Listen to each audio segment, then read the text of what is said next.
تو سبق یہ ملا کہ جب صراط مستقیم سے ہٹے، وہ صراط مستقیم چاہے لمبی جا رہی ہو اور چاہے اس میں موڑ توڑ آ رہے ہوں، لیکن اگر اس سے ہٹے تو ہٹنے کا نتیجہ بالآخر گمراہی ہے، اور اس گمراہی جو ہے وہ عقل سے دور نہیں ہوگی، وہ کسی کے ہاتھ پکڑ کر لے جانے سے دور ہوگی۔ تو یہ مستقیم کے معنی یہ ہے کہ وہ سیدھے جا رہا ہے اور اس سے دائیں بائیں نہیں مڑتا، دائیں بائیں نہیں جاتا، یہ ہے مستقیم۔ قرآن کریم نے جو سورہ فاتحہ میں ہر روز ہم سے کہلواتے ہیں اللہ تعالیٰ، کیا کہلواتے ہیں؟ اہدنا الصراط المستقیم، ہمیں صراط مستقیم پر پہنچا دیجئے، یہ مانگتے ہیں، یہ مانگنا سکھایا ہے۔ کیونکہ اگر اللہ تعالیٰ کی طرف سے ہدایت نہیں ہوگی صراط مستقیم کی تو اسی طرح بہکتے رہیں گے کہ کبھی دائیں مڑ گئے کبھی بائیں مڑ گئے۔ تو اللہ تبارک و تعالیٰ نے مستقیم کی صفت جو ہے یہ بڑی معنی خیز بیان فرمائی۔ وَأَنَّ هَٰذَا صِرَاطِي مُسْتَقِيمًا فَاتَّبِعُوهُ، پیغمبر فرماتے ہیں یہ میرا راستہ ہے جو سیدھا جا رہا ہے جنت کی طرف، بس اس کے پیچھے چلو، اس کے دائیں بائیں نہ ہٹو۔ الحمدللہ الذی انزل علی عبدہ الکتاب ولم یجعل لہ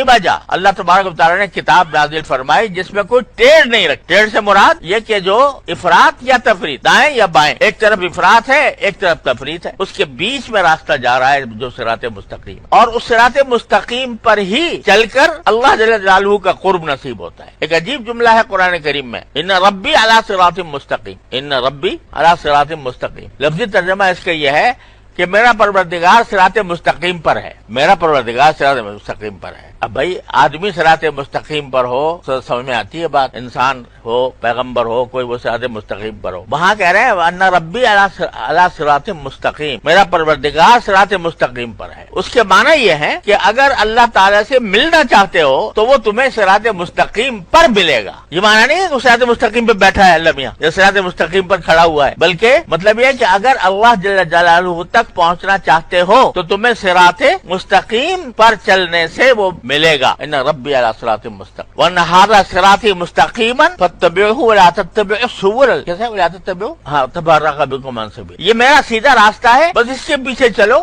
اور ادھر ادھر جو راستے نکل رہے ہیں ان کی طرف نہ جاؤ کیونکہ وہ تمہیں گمراہ کر کے غلط راستے پر ڈال دیں گے۔ تفرق بکم عن، تو استقامت جو ہے در حقیقت دوسرے الفاظ میں اگر آپ اس کو تعبیر کرنا چاہو تو اعتدال کرا، جس میں نہ افراط نہ اس میں تفریط۔ اب یہ جو فرمایا جا رہا ہے کہ مجھے اخلاق مستقیم عطا فرمائی، اخلاق کیسے مستقیم ہوتے؟ جیسے میں نے ابھی عرض کیا اخلاق میں کچھ چیزیں ہیں جو فطری طور پر اللہ تعالیٰ نے رکھی ہے، انسان غصہ رکھا ہے، ایسا نہیں ہے کہ کوئی آدمی ایسا ہو جس کو غصہ جس کی طبیعت میں ہو ہی نہیں، طرح سے غصہ ہے، رکھا ہے اللہ تعالیٰ، لیکن اس کا اگر صحیح استعمال صحیح محل پر ہوگا تو یہ خلق مستقیم ہے، اور اگر غلط جگہ پر ہوگا اور غلط طریقے سے ہوگا تو وہ غیر مستقیم ہے، وہ ٹیڑھا ہے۔ اب یہ غصہ اس لیے رکھا ہے اللہ تعالیٰ نے کہ انسان اپنا دفاع کر، غصہ کاہے کے لیے ہے؟ اپنا دفاع کرنے کے۔ اگر فرض کرو کوئی دشمن حملہ آور ہو جائے آپ کے اوپر اور طبیعت میں غصہ پھر بھی نہیں آ رہا، بیٹھے آرام سے، سمجھے، تو کیا ہوگا؟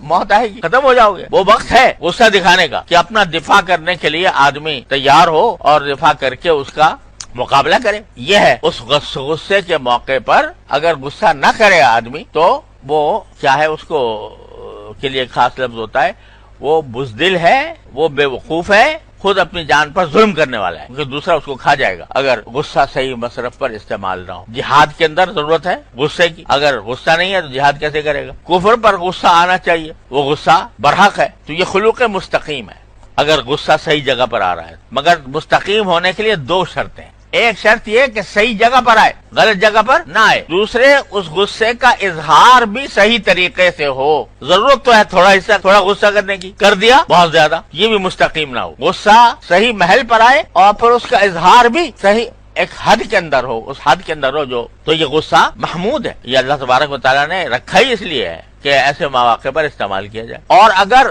غلط جگہ پر استعمال کیا جا رہا ہے، جہاں غصہ کرنا نہیں چاہیے تھا وہاں غصہ کر رہا ہے آدمی، محض اپنی نفسانیت کی وجہ سے کر رہا ہے، اللہ کی وجہ سے نہیں، اللہ تعالیٰ کی نافرمانی پر نہیں، اور نہ اپنے دفاع میں، لیکن دل میں حسد پیدا ہو گیا کسی سے، اور حسد پیدا ہونے کی وجہ سے اس پر غصہ آتا ہے اور غصے کا اظہار بھی کرتا ہے، اس لیے کہ مجھے تو حسد ہو گیا، یہ مجھ سے آگے کیوں بڑھا، اس لیے مجھے غصہ آ رہا ہے۔ تو غصے کا محل بھی غلط، اور تو اگر یا تو محل غلط ہو یا اس کے اظہار کا جو طریقہ ہے وہ مستقیم نہ ہو تو یہ کج ہے، وہ ٹیڑھا ہے۔